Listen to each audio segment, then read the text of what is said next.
Hey, it's Friendo here, and this is a response to Hannibal's Stoa Poikile. Um, so he has three questions that really, to me, I think are one regarding, do we really deserve the dialogue that we have? And conversely, do we have the dialogue that we deserve? And my response to this is humanity has never deserved the culture that it's had. And it's always needed more than the culture that it has.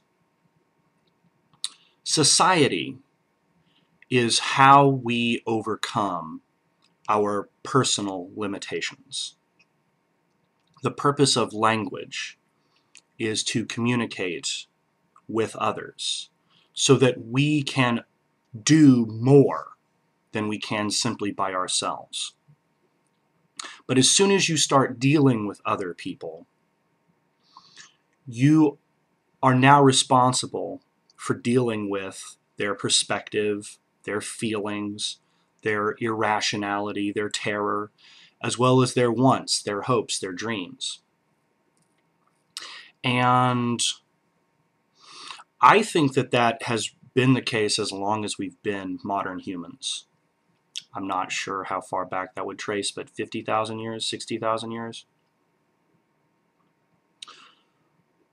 When language developed, we were already at a point as a species that we had hopes and dreams to go along with our irrational animal fears, to go along with our irrational animal lusts. So when I'm asked a question, is society degrading? Are things going downhill? I always have to ponder that question because I ask, in comparison to what? We have this phenomena of looking back at the pop culture of the past and seeing in it something great that our trashy pop culture doesn't even compare to. We miss out on the fact that all of the trashy pop culture of the time has been overlooked by history. It all happened, but it's what people loved in the long term, what spoke to something intrinsic that has been preserved. But that's simply not all that was there. So if you look out at what exists in mainstream popular culture right now, and you look for the lowest common denominator, then that's all you're going to see. But the lowest common denominator has always been there. The primary goal of the individual human being has always been just to get through the day. And as Dennis Leary said, happiness only comes in small quantities. It's that next meal you get. It's that next beer or cigarette or fuck. And that has always been the case. But it's not the elevation of the individual. It's not the evolution of one person into a super brain. It's the evolution of society and the social mechanism that we're looking for. And that's always going to be limited by the human beings that we are. We're always going to need more than the culture that we have. But do we give too much credit to people who don't deserve it? Yes. The media has been democratized to the point that it is no longer a useful source of information.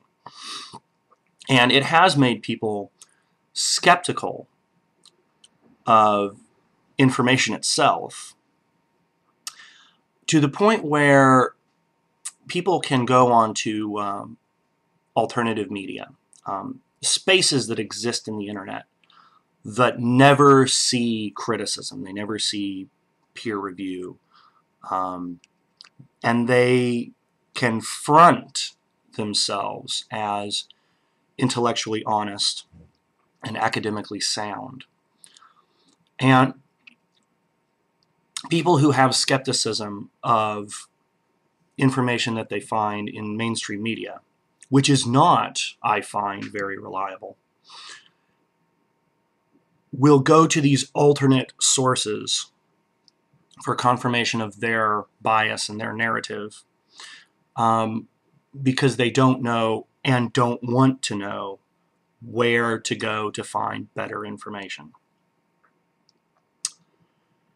Now, what can we do? Well, that's where it's touchy, because all you can do is be the person that you are. So all you can do is be intellectually honest, learn from your mistakes, admit your failings, and press forward. But all of us doing that will permanently alter the intellectual landscape. So, while it's not really a hopeful message, I would say nothing is really worse now than it ever has been, except for the lack of intellectual honesty in the media. However, due to the proliferation of user-generated content, online media,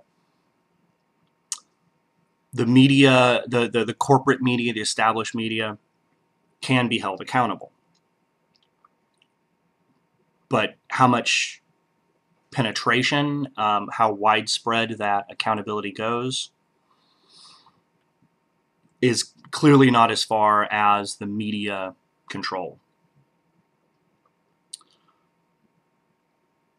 But we can't really take control of others. We can't get inside the heads of the people that we argue with and get them to be honest. That when they sit there and say, well, I have sources too, the fact that all of their sources all trace back to just the same researcher who's already been debunked, or trace back to no researcher whatsoever. When you're arguing with someone and they put up their own blog post as evidence for their argument, all you can do is point that out and then get on with your life.